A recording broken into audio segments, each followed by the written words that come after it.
guys, I'm back. All right, so today I want to talk about a serious topic. All right, I had received a phone call yesterday, not yesterday, Tuesday, from one of my new DONs. And when I got the message, I knew I needed to respond. Okay, and that's what the blog is about today also. So if you're not signed up on my blog list or my email list, I highly encourage you to do so because I did add the links that will help you with what I'm going to be talking about today. All right, so my name is Bilquis, your favorite nurse leader, and today I'm going to talk about entrapment. Okay, so when my DON had messaged me, I knew once I read over the message that I needed to call her, right? Because I panicked because she's new at this facility, and she's an amazing, just an amazing person. And I wanted to make sure that she knew that I was there to support her, right? Not only to assist her, but just to be that support, that reassurance that the steps that she has taken or just like dead on, all right? Dead on everything that she was to be doing as a DON. So let's just start there. But what happened was that one of her residents got trapped between the bed rail and the bed, okay? So that right there tells you we have like some gappage in between. The patient was hospice, and so then the bed was provided by an outside provider. Okay, so that just tells me there's a couple parties involved, all right? And so I said, rather than play the blame game, let's just really jump into how do we unpack this and how do we prevent this from happening again, all right? And a couple of things, I'm going to always say is rounding, okay? And this is why I say it's important that we round. It is so important that we round because some things can be prevented, right? The goal is always to prevent. But if you're not too familiar with the regulation FTAG 700, which talks about Bedrails, I highly encourage you to go and visit that regulation, right?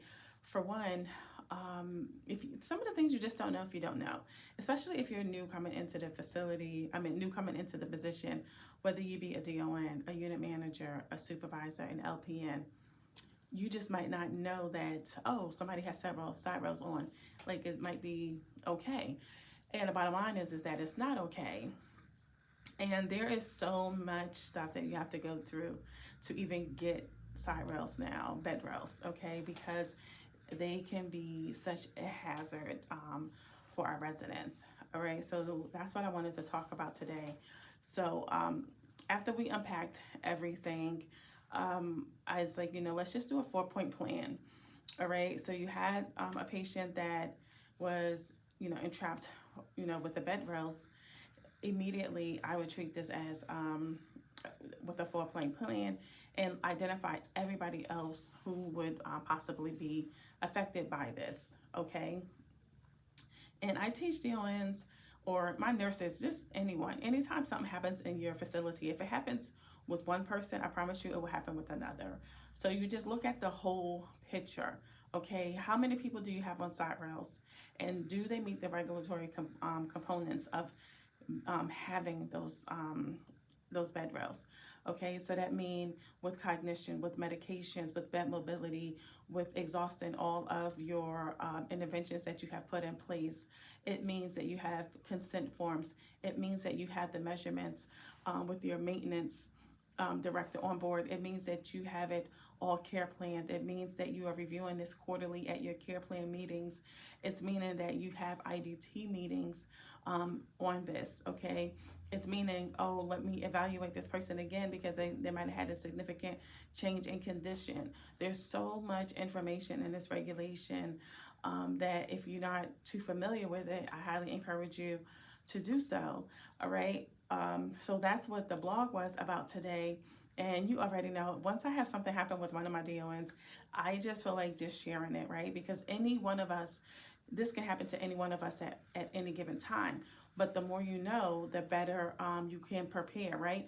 Planning and preparation produces positive outcomes, period. Okay, so when we are getting a patient that does have to have bed rails, and we have done everything that the regulation tells us that we need to do, as well as following our facility policy, then okay, let's proceed.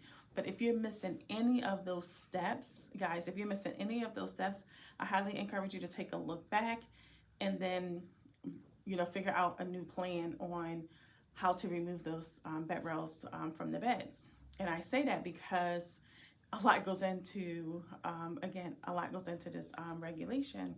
The other thing is I want you to start thinking about is when you are discharging a patient, okay, say you discharge a patient and you don't remove those bed rails from the bed, okay?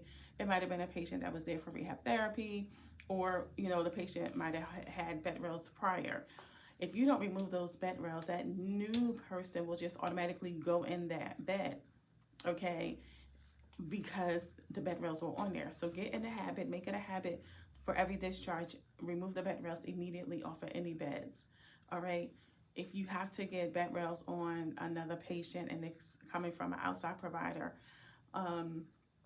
make sure you don't put that patient into that bed until all the documents are there. The maintenance have checked the bed, you have the measurements, then you have signed, sealed, and did everything that you need in order to safely have this your new resident into this bed. Okay. Third, put them on your VIP list. All right. When we are rounding, and talk about rounding with a purpose. Okay, what is the goal for you rounding? It's not just like, oh, I'm just going to round because, oh well, Bilquis wants me to round. No, I want you to round to be able to identify areas of opportunity. Everything in your building is always going to be an area of opportunity. So when you're rounding and you see your residents that have the bed rails, you see your residents that have bedridden, your residents that are on PEG tubes, your dialysis residents, your high-risk residents, those are areas of opportunity, okay? So those are the people that you want to make sure that you keep eyes on as much as you possibly can so that negative outcomes do not occur. But again, planning and preparation produces positive outcomes. So be sure, click the link. I will have the blog down here.